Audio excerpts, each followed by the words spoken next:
Euh, Au dernier cours, donc de vendredi dernier, cours que vous êtes censé avoir vu sur YouTube, nous avons abordé la question de, du modèle de l'État, effectivement, euh, tel qu'il est conçu chez Wilfried Hegel. C'est une conception qui va rapprocher, en fait, la théologie et la politique, à savoir penser l'État sur le modèle de Dieu. Alors, je retrouve mon cours.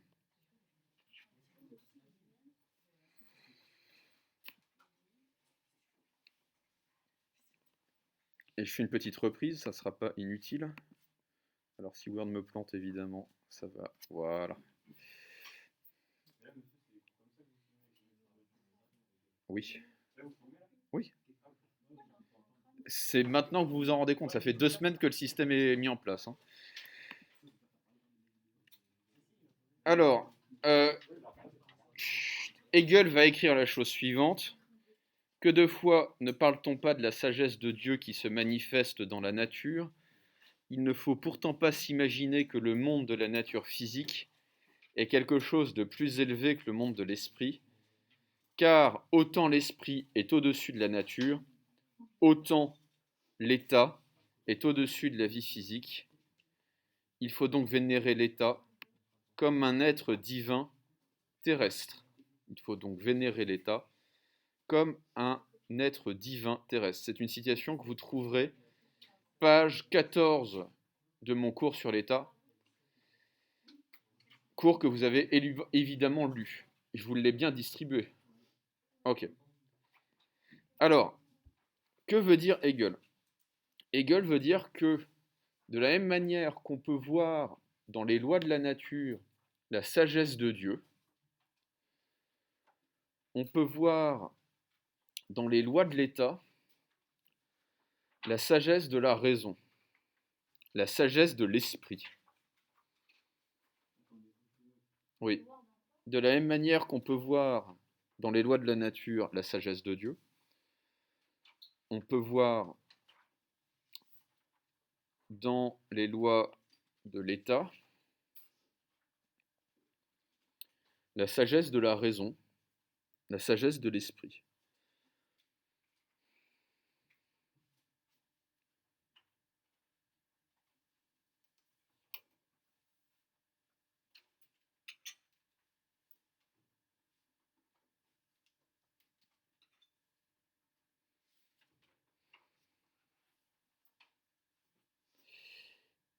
Et donc, si l'on suit le raisonnement de Hegel,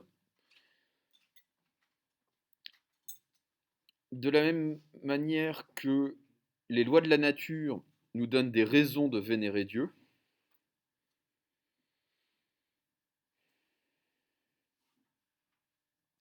il faut vénérer l'État comme un être divin, comme s'il s'agissait d'un Dieu.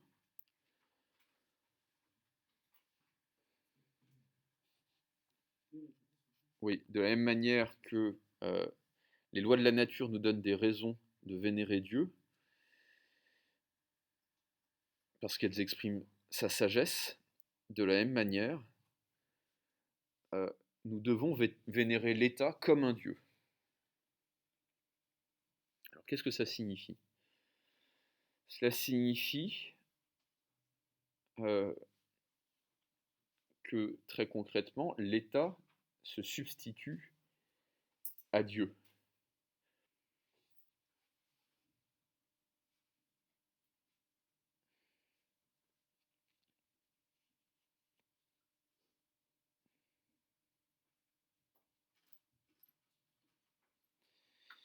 Alors il y a un problème, si vous voulez, dans l'analogie que Hegel déploie dans ce texte. Hegel dit, il y a les lois de la nature qui sont l'expression de la sagesse de Dieu, donc nous vénérons Dieu. Et Hegel dit ensuite, il y a les lois de l'État qui sont l'expression de la raison des hommes, donc nous vénérons l'État.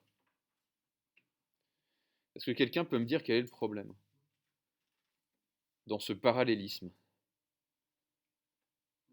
Ouais, faut le noter. Nous vénérons Dieu parce que les lois de la nature sont l'expression de sa sagesse,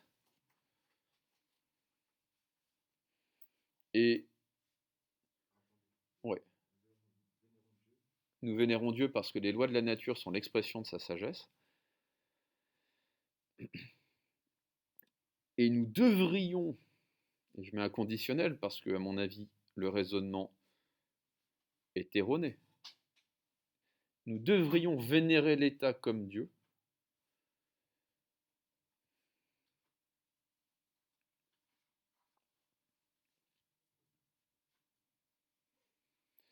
parce que les lois de l'État sont l'expression de la sagesse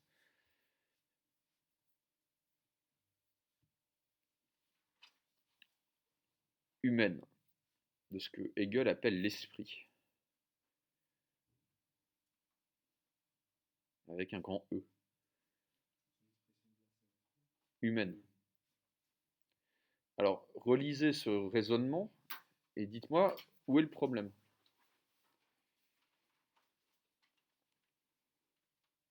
Ouais.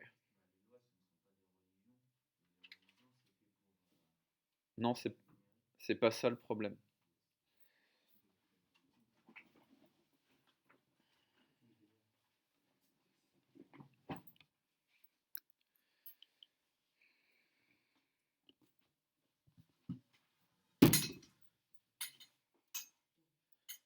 Dieu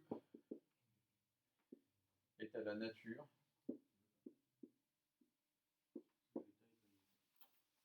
ce que quoi est à quoi. Alors ça, c'est ce que dit Hegel. Ce que l'État est à nous.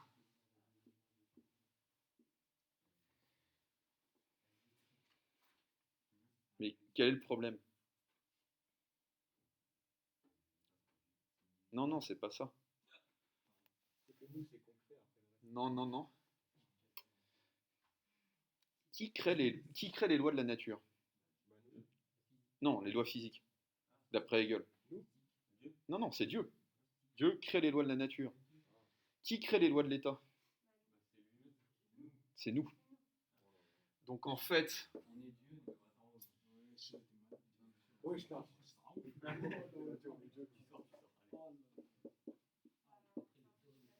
ok, c'est ça le problème du raisonnement de Hegel. C'est que si nous devons vénérer Dieu parce qu'il a créé les lois de la nature, nous devrions vénérer la sagesse humaine d'avoir créé l'État et ses lois, et non pas vénérer l'État, et non pas vénérer l'État. Oui, si nous vénérons Dieu parce qu'il a créé les lois de la nature, nous devrions vénérer la sagesse humaine d'avoir créé les lois civiles, d'avoir créé les lois de l'État, et non pas l'État.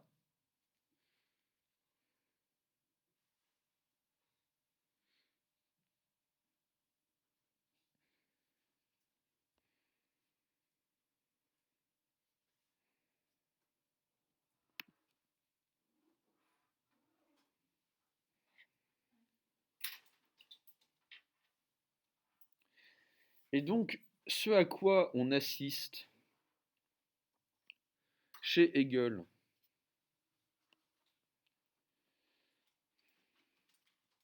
c'est à la divinisation de l'État.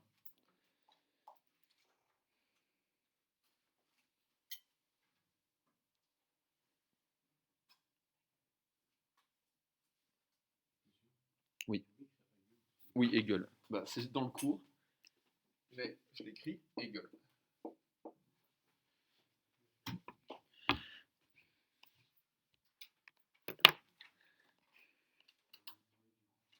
divinisation qui va, d'une certaine manière, conduire à ce que Nietzsche appelle la mort de Dieu.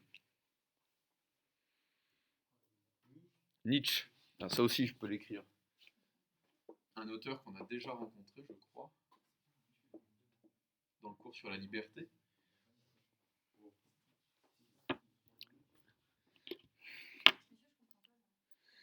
En fait, l'État va remplacer Dieu dans les consciences. Voilà. Oui. Bah, c'est pas rien en fait. C'est pas rien. C'est-à-dire que on va penser, non seulement on va penser l'État sur le modèle de Dieu, mais on va remplacer dans nos vies Dieu par l'État. Non, on va remplacer Dieu par l'État.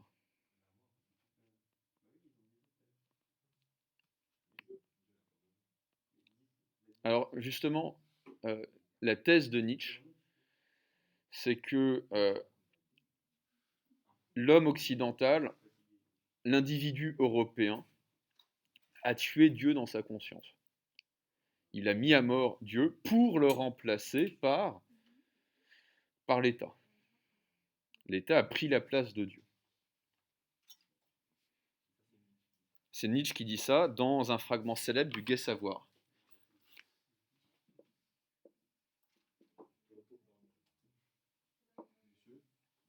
Ouais. Pardon ? Il se base justement sur ce qui est en train d'arriver aux sociétés européennes quand il écrit, à savoir la sécularisation des sociétés européennes. Ça veut dire que, très concrètement, les gens pratiquent de moins en moins une religion. Les gens sont de moins en moins croyants. C'est un mouvement qui commence au XVIIIe siècle et qui est quasiment achevé aujourd'hui. C'est la disparition des pratiques et des croyances religieuses sous l'effet d'une transformation de la conscience de l'homme occidental, de l'être humain occidental. Et ce qui va apparaître aussi, c'est ce qu'on va appeler plus tard, et j'y reviendrai, l'État-providence. L'État, à partir de la première révolution industrielle et plus encore à partir de la deuxième révolution industrielle, c'est-à-dire à partir des années 1870-1880, va avoir un rôle dans nos vies qu'il n'avait jamais eu auparavant. Il va, d'une certaine manière, se charger de notre salut, alors qu'avant, c'était simplement Dieu qui se chargeait de notre salut. Okay. Donc, je lis le texte de Nietzsche et je le commente. C'est le fragment 125, et c'est page 14 de mon cours, fragment 125 du Gai Savoir. Le dément, n'avez-vous pas entendu parler de ce dément qui, dans la clarté de midi, allume une lanterne, se précipita au marché et cria sans discontinuer : « Je cherche Dieu, je cherche Dieu ». Étant donné qu'il y avait justement là beaucoup de gens qui ne croient pas en Dieu, il déchaîna un énorme éclat de rire. « S'est-il donc perdu ? Disait l'un. « S'est-il égaré comme un enfant ? Disait l'autre. Ou bien s'est-il caché ? A-t-il peur de nous ? S'est-il embarqué ? A-t-il émigré ? » Ainsi criait-il en riant dans une grande pagaille. Le dément se précipita au milieu d'eux et les transperça du regard. « Où est passé Dieu ? Lança-t-il. « Je vais vous le dire. Nous l'avons tué, vous et moi. Nous sommes tous ses assassins. Dieu est mort, Dieu demeure mort et nous l'avons tué. Comment nous consolerons-nous, nous assassins, entre les assassins ? Ce que le monde possédait jusqu'alors de plus saint et de plus puissant, nos couteaux l'ont vidé de son sang. Qui nous lavera de ce sang ? À quelle eau pourrions-nous nous purifier ? Quelle cérémonie expiatoire, quel jeu sacré nous faudra-t-il inventer ? La grandeur de cet acte n'est-elle pas trop grande pour nous ? Ne nous faut-il pas devenir nous-mêmes des dieux pour apparaître seulement dignes de lui ?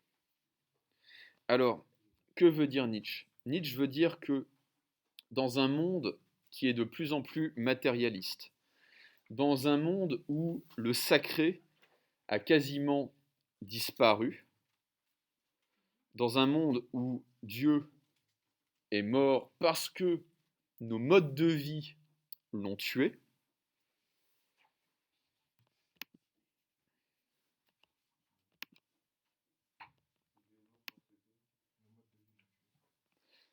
dans un monde où, euh, en fait, Dieu laisse un grand vide derrière lui, un vide spirituel, qu'est-ce qui va bien pouvoir le remplacer?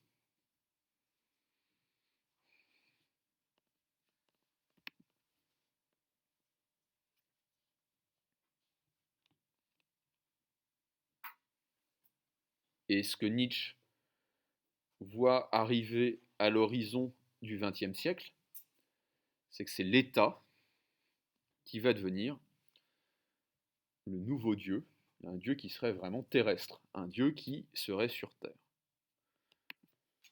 Autrement dit, ce que Nietzsche voit poindre à l'horizon,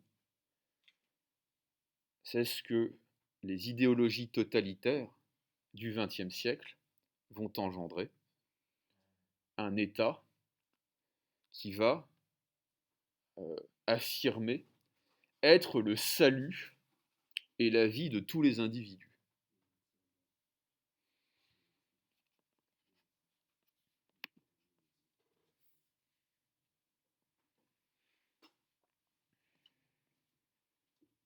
Un État à l'égard duquel nous devrions tout. Nous aurions une dette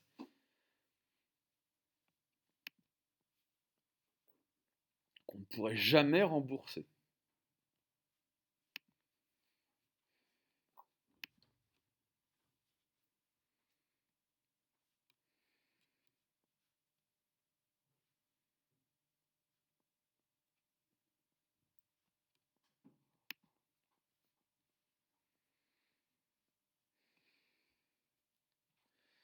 Alors, ce qui est intéressant, c'est que à partir du, euh,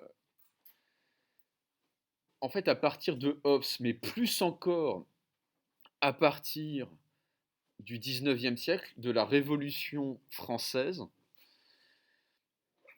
la philosophie politique va penser l'État avec les attributs classiques de Dieu.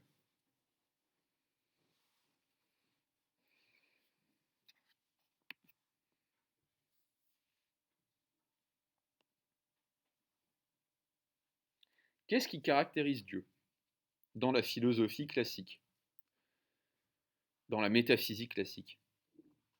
Dieu est tout-puissant. Dieu est tout-puissant. Dieu est législateur, c'est-à-dire qu'il euh, dirige l'univers à coups de lois.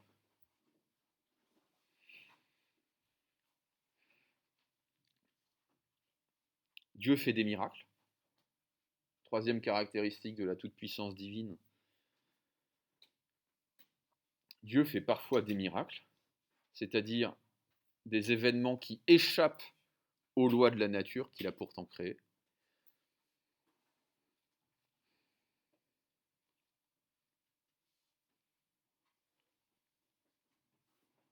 Et Dieu est éternel.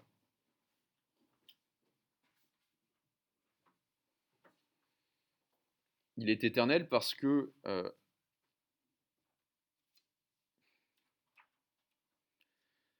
il n'est pas créé. Il crée tout, mais lui n'est pas créé.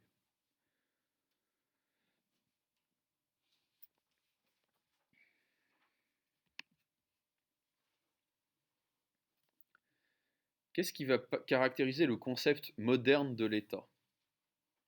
L'État est tout-puissant. C'est-à-dire que, on le voit chez Hobbes notamment, l'État peut tout faire, il a le droit de tout faire.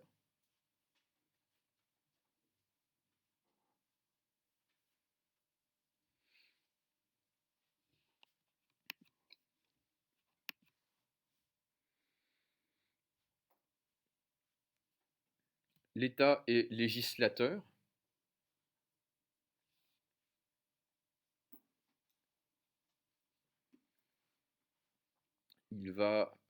La caractéristique principale de l'État, c'est de gouverner par des lois, comme Dieu.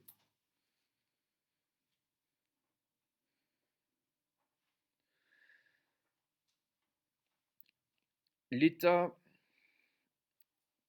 est capable de sortir du cadre légal pour décider de ce qu'est un événement exceptionnel. C'est le pouvoir de miracle que Dieu avait avant. Il est capable de sortir de l'état normal, du cadre légal, pour décider de ce qu'est un événement exceptionnel, d'un événement qui sortirait de l'ordinaire.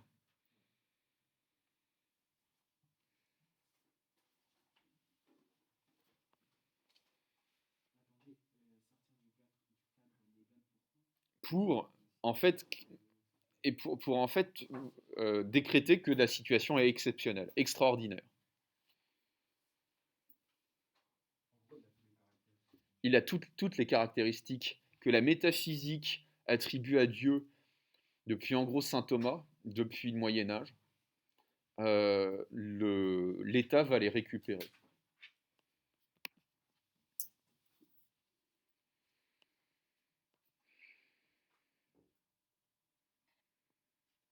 Et l'État est éternel. C'est-à-dire que ce qui va caractériser les pensées modernes de l'État au XIXe siècle, c'est que l'État est un garant de la permanence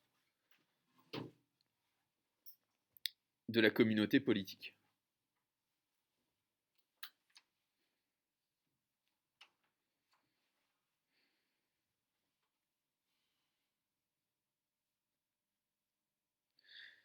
Alors, je reviens sur la caractéristique qui, selon Carl Schmitt, qui est un juriste et un philosophe allemand,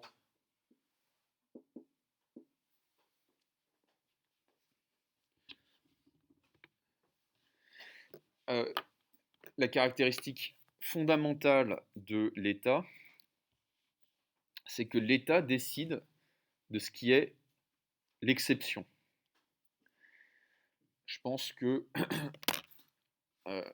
vu la situation dans laquelle on se trouve en ce moment, c'est-à-dire à la fois, c'est ce qu'on appelle l'état d'exception, à la fois crise sécuritaire, crise sanitaire, crise économique, l'État est sorti du cadre normatif et normal. L'État est sorti, par exemple, des traités. Tous les États européens sont sortis des traités européens pour prendre des mesures d'exception. Et en fait, seul l'État a le pouvoir de faire ça, c'est-à-dire de décider de ne plus obéir aux lois, de sortir du cadre qu'il a pourtant lui-même imposé à la société pour dire ah mais ça c'est exceptionnel. Ouais.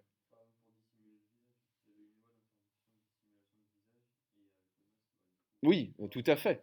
En fait, l'état d'exception, alors j'en parle dans mon cours, euh, l'état d'exception, ça correspond à quelque chose qui est assez bien connu de la République romaine, c'est-à-dire la dictature.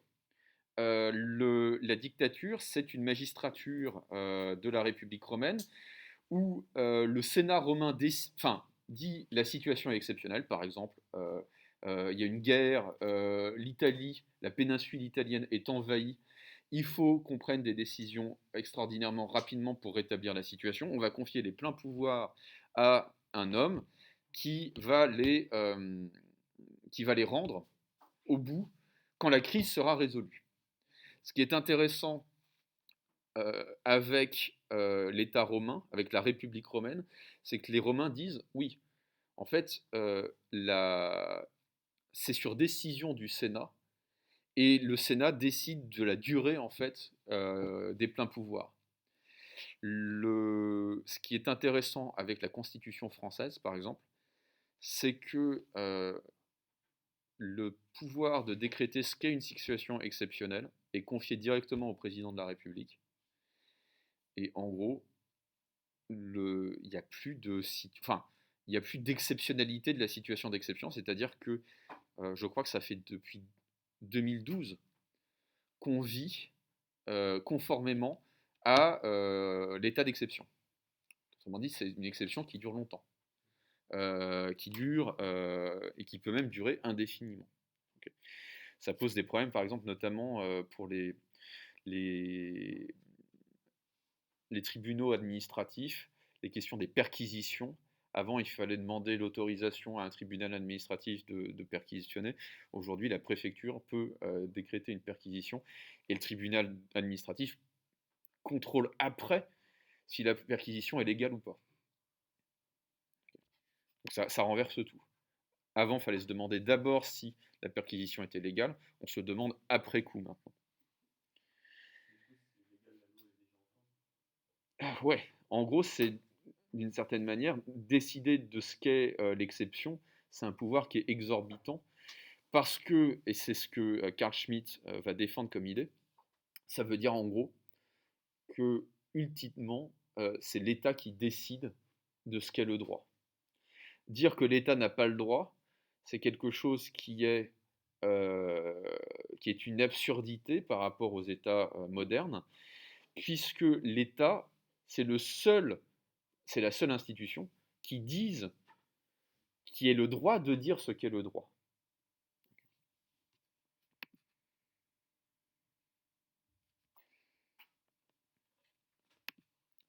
Alors,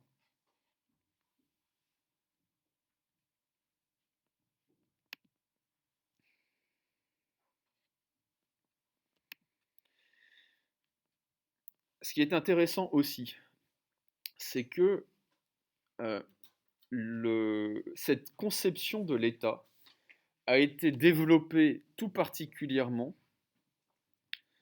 par des penseurs contre-révolutionnaires, des penseurs réactionnaires.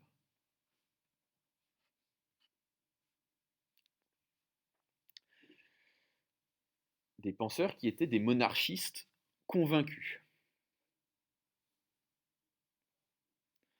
En France en particulier, on a des auteurs comme Joseph de Maistre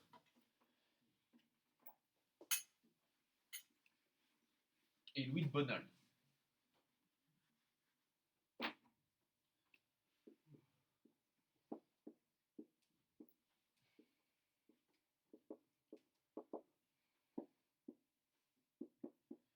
Alors, ce sont des auteurs qu'on pourrait qualifier d'extrême droite,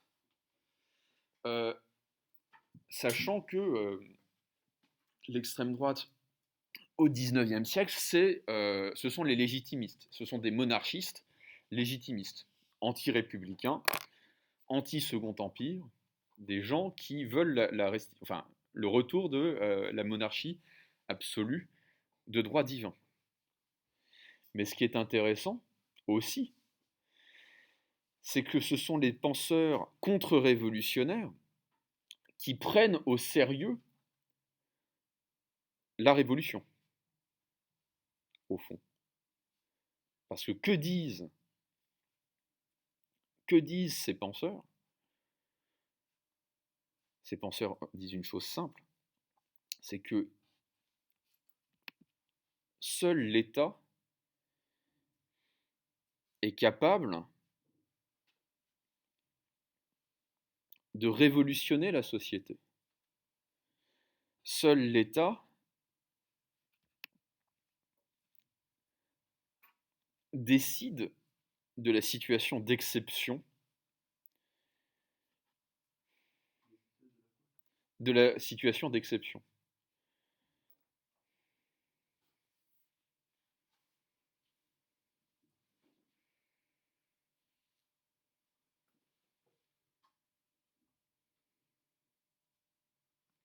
Et donc, c'est ça qui est très intéressant. C'est que les penseurs républicains vont défendre une conception de l'État comme État de droit, alors que les penseurs contre-révolutionnaires vont défendre une conception absolutiste et révolutionnaire de l'État.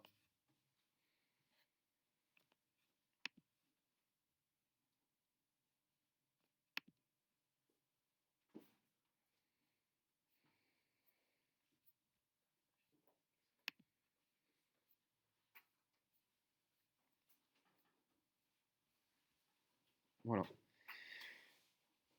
Ce qu'il va falloir que vous fassiez impérativement, c'est lire le cours. Okay. Une des notes que vous aurez au deuxième trimestre, c'est tout ce qu'on aura fait depuis le début de l'année jusqu'à décembre.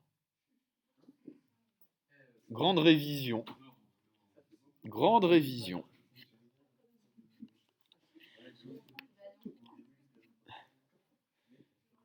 Donc, ça sera sur toute la, en tout cas, sur toute la partie politique et morale du cours. Donc, vous aurez, ça sera au mois de, une interro qui sera sur table au mois de janvier. Je vous préviens d'avance, et comme la vidéo est enregistrée, vos camarades sont aussi prévenus. Vous aurez la liberté, vous aurez la justice, vous aurez la morale, vous aurez l'État, et vous aurez, et comme dirait Claude François, ce sera aussi le bonheur. Ça sera des questions de cours. Voilà. Comment Edmund Burke définit-il le préjugé dans Réflexions sur la Révolution de France? Voilà. Oui. Alors, toutes les notions qu'on aura abordées depuis le début de l'année. La liberté, la justice et la loi, la morale, l'État, et on va faire un cours dès à présent sur le bonheur. Et il faudra vraiment tout réviser. Ça sera sur, en gros, un tiers du programme. Je sais. Mais vraiment, ce n'est pas mon problème.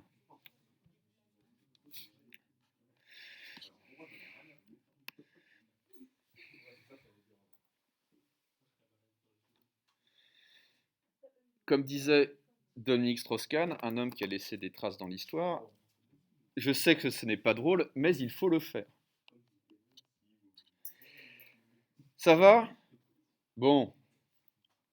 Vous avez 2 cours qui sont tapés, hein. Donc normalement, ça devrait, là, il ne devrait pas y avoir de problème de prise de notes. Okay, qui sont tapés, qui ont fait l'objet d'un corrigé polycopié. Okay. Le cours sur la justice, vous l'avez sur papier, et le cours sur l'État, vous l'avez sur papier. Et il va falloir vous farcir les vidéos, évidemment. Mais ça, vous avez une semaine à la maison pour le faire. Okay. On va commencer donc un nouveau cours sur le bonheur. Oui. Parce que je ne veux pas dépenser mon abonnement téléphone pour faire une classe virtuelle. C'est exactement la même chose. Je ne veux pas, je veux pas bousiller mon abonnement téléphonique. Alors, ouais, bah oui. Si vous voulez, ça m'étonnerait que l'État accepte de payer mon abonnement téléphonique. Voilà.